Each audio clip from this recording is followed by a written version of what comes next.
시작과 끝 한결같이입니다. 시작과 끝 한결같이. 제가 이제 휴가를 다녀오고 난 후에 어제 이제 교육자 회의를 하다가 이제 10월 말에 있을 연합부흥의 이야기를 함께 나누게 되었습니다. 연합부흥의 이야기를 하면서 불현듯 들었던 생각은 올해도 이제 이렇게 한 해가 다 저물어 가는구나 하는 생각이 들었습니다. 올해도 시작할 때는 나름 부푼 꿈을 가지고 나름의 목표를 가지고 그렇게 시작을 했지만 못 하나 이뤄놓은 것 없이 이렇게 또 한 해가 가는구나라고 하는 그런 생각에 좀 아쉬움이 남았는데요. 누구나 이 한 해의 시작에는 나름의 목표를 가지고 목적을 다잡곤 합니다. 그러나 한 달, 두 달 그 의지와 목표가 시들해지기 마련이죠. 우리는 그것을 한자성어로 용두삼이, 용의 머리와 뱀의 꼬리다, 그렇게 이야기를 합니다. 신앙생활도 그런 것 같습니다. 시작은 좋지만 항상 그 끝이 좋지 못한 그런 경우들을 많이 보게 됩니다. 신앙의 시작, 또 사역의 시작은 열심을 내고 또 정말 나름대로 뭔가를 해보려고 많이 노력을 하지만 시간이 지날수록 그 초심을 잃곤 하는 경우들을 많이 보게 된다고 하는 것이죠. 우리들의 신앙은 과연 어떤지 오늘 한번 생각해 볼 수 있기를 바랍니다. 오늘 우리 말씀을 통해서 이 시작과 끝이 달랐던 한 사람을 조명해 보게 되는데요. 바로 이 유다왕 요아스라고 하는 사람이었습니다. 오늘 새벽에는 요아스 왕의 삶을 통해서 시작과 끝이 한결같은 그런 아름다운 신앙인으로 남기 위해 우리에게 교훈하는 바가 무엇인지 오늘 말씀을 통해서 함께 살펴볼 수 있기를 바랍니다. 시작과 끝이 한결같이 아름다운 신앙인으로 남기 위해 우리에게 필요한 것은 과연 무엇일까? 그 첫 번째는 모든 이들로부터 배우고자 하는 겸손한 마음입니다.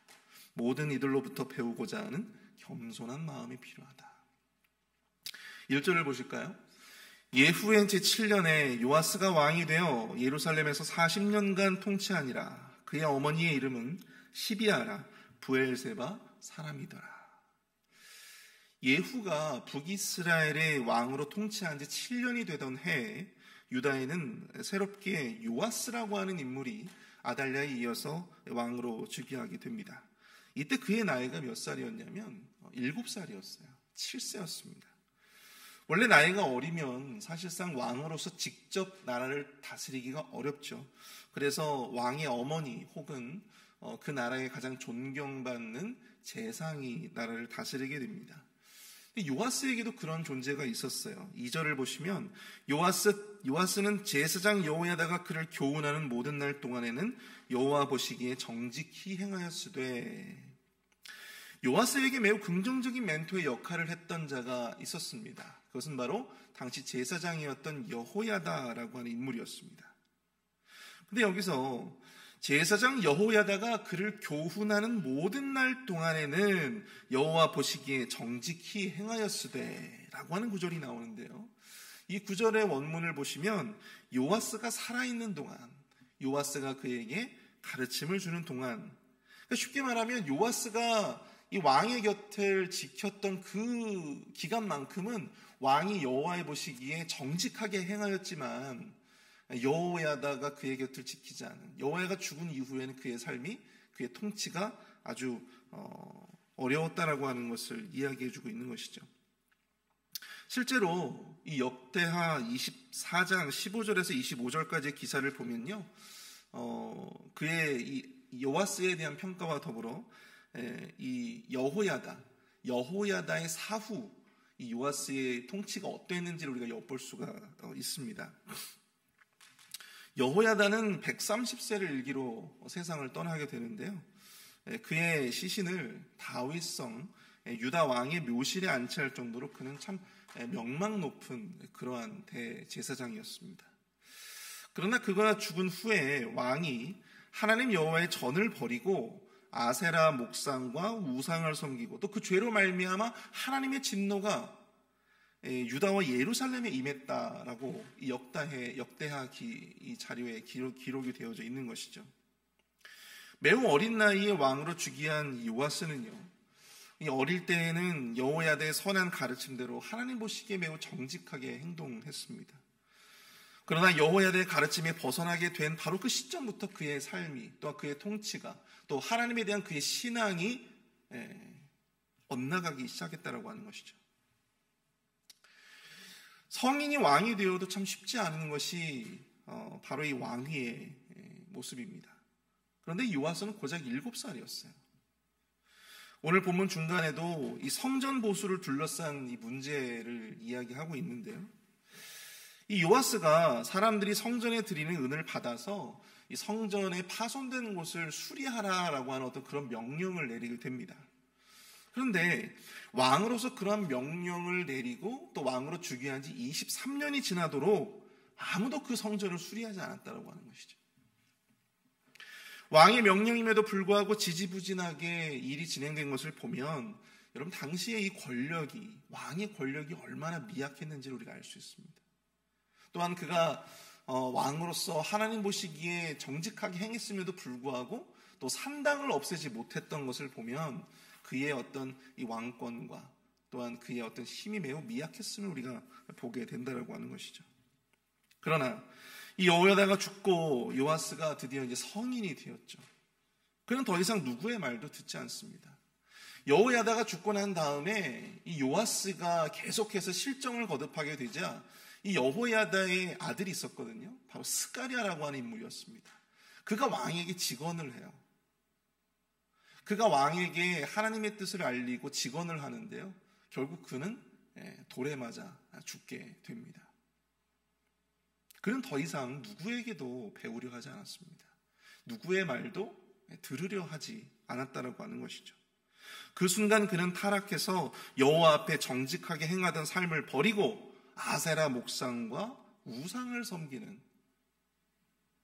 다윗의 길을 쫓아갔던 것이 아니라 르호보암의 길을 쫓아가는 바로 그런 모습으로 엇나가기 시작했다고 하는 것입니다.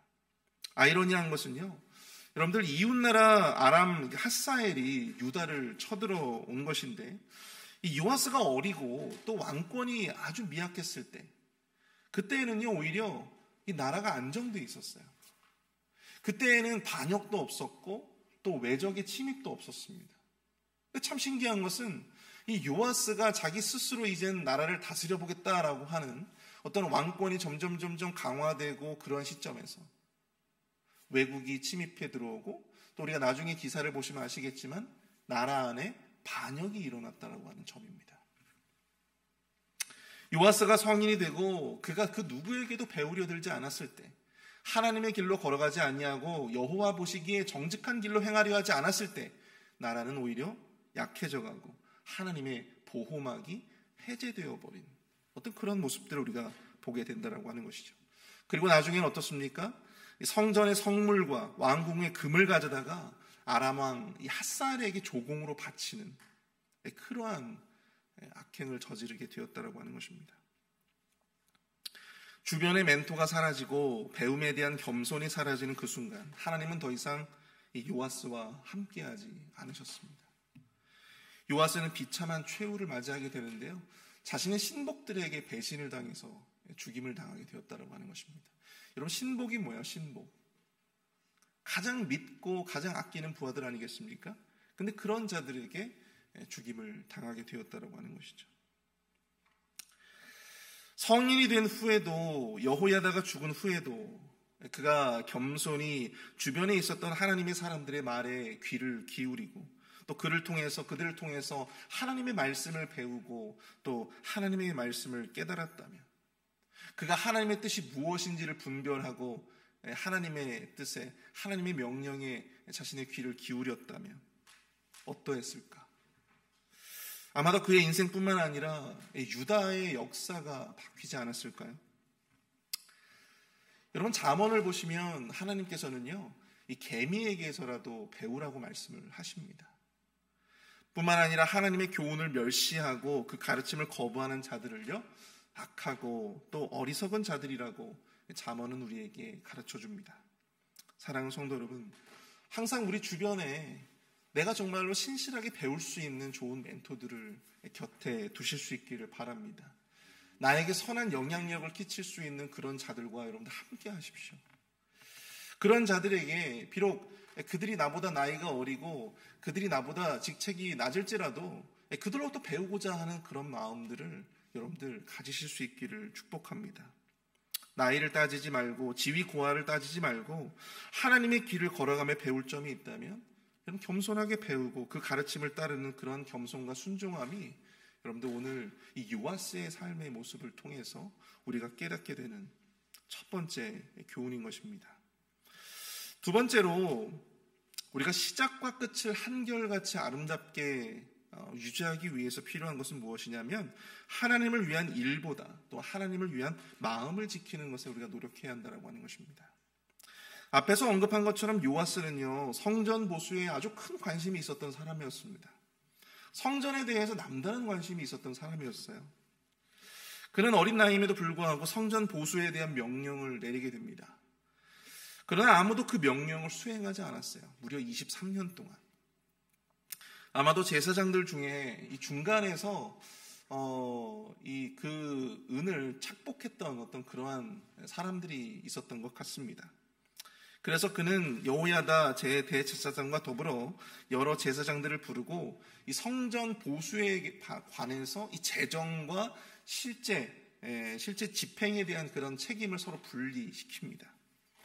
그리고 속건제와 속죄제로 성전에 바치는 은을 제외한 나머지는 모두 성전을 보수하는 데 사용되어지게 했다라고 하는 것이죠. 그토록 성전에 관심이 남달랐던 그였지만 여호야다가 죽은 후에는 그는 성전을 등지고 우상 숭배에 열을 올리게 됩니다. 그래서 그는 아람 왕 핫사엘이 유다를 쳐들어왔을 때 지난 왕들이 성전에 드린 모든 성물들과 또 자기 자신이 드렸던 그런 성물들을 포함해서 성전 곳간과 왕궁에 있던 금을 전부 가져다가 누구에게 줬다고요? 아람 왕 핫사엘에게 조공으로 바치게 됐다는 것이죠. 아람 왕 핫사엘에 대한 두려움, 또 자신의 왕위를 잃어버리지 않을까 하는 두려움에 그는 하나님의 것을 훔쳐서 핫사엘에게 바치는 큰 죄를 범하게 되었다고 하는 것입니다. 처음에는 하나님의 성전에 관심을 갖고 그것을 수리하기 위해 정말 노력했던 왕이었지만 훗날에는 성전을 등지고 성전의 금과 기물을 아무렇지 않게 이방의 왕에게 내어주었던 하나님을 배신했던 요아스. 결국 하나님을 배신한 대가로 그는 자신들의 신복, 가장 가까운 부하들로부터 배신을 당해서 죽게 되는 비참한 운명을 맞이하게 되었다고 하는 사실입니다. 근데 여기서 제가 이 본문을 읽으면서 들었던 생각은, 아니 어떻게 이 요아스가 아무리 이 아람 왕 핫사엘이 그렇게 유다를 침공에 들어왔다 하더라도 어떻게 성전에 있는 기물들을 하나님의 소유, 하나님의 기물들을 어떻게 이방의 왕에게 조공으로 바칠 수 있었을까? 그렇게 아무렇지 않게 그것을 가져다가 바칠 수 있었을까? 그 이유는 과연 무엇이었을까를 고민해 보게 되었습니다.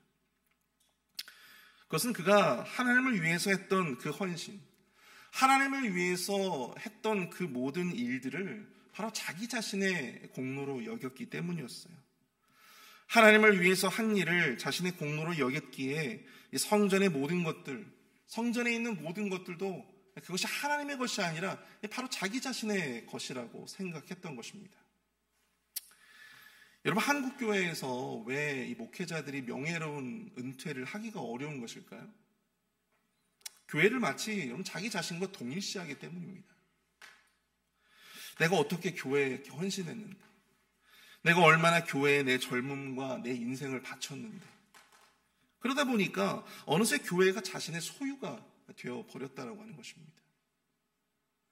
그러니 내 소유이기 때문에 내 아들에게도 물려주고 싶고, 그 교회에서 행사하는 나의 권력을 내 아들에게도 그것을 물려주고자 하는 그러한 모습들, 은퇴하고 나서도 교회에 계속해서 영향력을 행사하고자 하는 어떤 그런 모습들이 한국 교회 안에서 나타나게 된다라고 하는 사실이죠. 그런 모습들을 보면서 저는 그런 생각들을 해보게 되었습니다. 당연히 그분들의 그 노력과 그 수고와 그 헌신을 여러분들 우리가 존중해야 합니다. 한 세대의 한 인생을 교회를 위해서 헌신한 자들인 만큼 교회는 당연히 그들을 존중해야 합니다. 그리고 그에 알맞게 대우해야 합니다. 그것을 당연한 현신으로 매도할 수는 없는 것입니다. 목사니까 당연히 교회를 위해서 헌신해야지. 이렇게 당연하게 우리가 받아들일 수는 없다라고 하는 것이죠. 그러나 그렇다고 해서 내가 주님을 위해서 한 그 일이 교회를 자신의 소유로 만들 만큼의 어떤 그러한 전제 조건을 우리가 삼을 수는 없다라고 하는 사실입니다. 교회가 내 소유가 될 수는 없다. 영원히 내 곁에 둘 수는 없다라고 하는 것이죠. 하나님을 위해서 내가 한 일이 작을 수도 있고 또 클 수도 있습니다. 참 명예로운 헌신입니다. 그러나 내가 주님을 위해 한 일보다 주님을 위한 마음을 변치 않고 지키는 것, 시작과 끝이 아름다운 그런 신앙인으로 살아갈 때 우리에게 꼭 필요한 것이 아닐까라고 하는 생각들을 해보게 되었습니다. 주님을 위해서 내가 뭔가를 이루고 주님을 위해서 내가 뭔가를 하려고 노력하기보다 교회와 주님을 위한 마음이 흔들리거나 또한 변치 않도록 그 마음을 지키는 것이 목회자와 또한 우리 성도가 얼마나 필요한가, 얼마나 중요한가를 다시 한번 깨닫게 되었습니다. 제가 자란 그 고향의 교회가 있습니다. 모교회인데요. 이 교회는 한 그 장로님의 정말 큰 헌신으로 말미암아 세워진 교회입니다. 자신의 모든 전 재산을, 그 자신의 과수원과 자신의 모든 전 재산을 다 팔아가지고 그렇게 해서 세워진 교회가 저희 모교회예요. 지금은 충북에서 가장 큰 감리교회입니다. 지금도 그 장로님의 후손들이, 자녀분들 또 그 손자들, 그 후손들이 그 교회의 아주 중추적인 일꾼으로서 역할을 다하고 있습니다.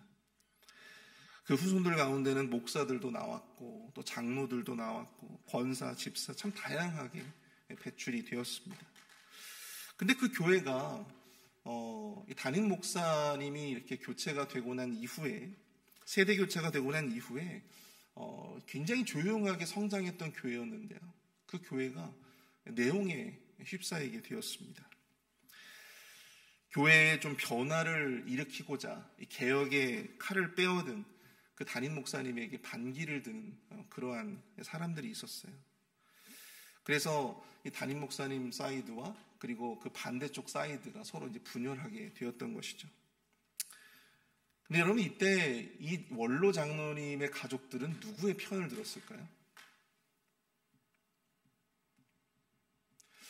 보통 이런 싸움들이 나면요, 보통 이렇게 그 중요한 어떤 비중을 차지하고 지분을 가지고 있는 그런 장로님들이 대부분 담임 목사님의 반대 방향에 서게 됩니다. 그런데 교회를 지키기 위해서 이분들이 담임 목사님 쪽에 서서 그 자리를 지켜주셨어요. 그들 스스로 교회에 큰 지분이 있기 때문에 사실 담임 목사님의 반대쪽에 서서 목소리를 낼 수도 있었지만 교회의 안정을 위해서 자신들의 목소리를 최대한으로 억제했습니다. 교회를 위해서 할 말도 많았고 또 행사할 수 있는 힘도 있었지만 그들은 조용히 교회를 위해서 기도하며 섬겼습니다. 그 모습을 보면서 참 그 교회가 부흥될 수밖에 없는 나름의 이유가 무엇인가, 그것을 깨닫게 되었어요. 교회가 뭐 특별히 뭔가를 막 하는 것도 아닌데 교회가 계속 부흥돼요. 그런 모습을 보면서 저 교회가 왜 저렇게 부흥이 될까? 저렇게 보이지 않는 곳에서 목소리를 내지 않고 저렇게 조용히 섬기는, 교회를 위해서 기도하는 자들이 많기 때문이 아닐까를 생각해 보게 되었습니다. 작은 욕심 때문에 교회를 분열시키고 또 작은 욕심 때문에 교회를 어지럽히는 사람들이 있지만 그 가운데서도 중심을 잡고 또 교회를 위해서 조용히 헌신하는 자들이 있기 때문에 교회가 유지될 수가 있었던 것이죠. 우리 교회에도 교회를 위해서 남다른 큰 헌신을 하시는 분들이 참 많음을 볼 수가 있습니다.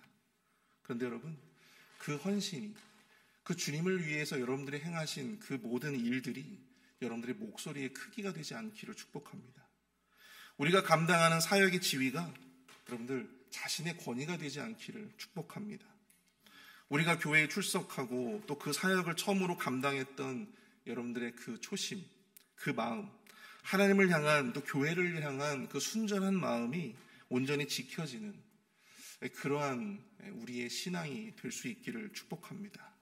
그럴 때 우리의 시작과 끝은 하나님을 향한 또 교회를 향한 우리의 신앙의 시작과 끝은 여러분들 한결같이 아름답게 유지될 수 있을 것입니다. 용두사미의 신앙인이 아니라 수미상관의 그러한 신앙인이 될 수 있기를 축복합니다. 우리 이 시간 함께 말씀을 생각하며 함께 좀 기도하도록 하겠는데요. 시작과 끝이 다른 삶이 아니라 그런 신앙인이 아니라 시작과 끝이 늘 한결같은 아름다운 신앙인이 되게 하여 주시옵소서. 주변의 신실한 자들로부터 늘 배우고자 하는 겸손함이 있게 하여 주시고 또 주님을 위한 일보다 그 마음을 지킬 수 있는 견고한 신앙인이 되게 하여 주시옵소서. 우리 함께 기도하겠습니다.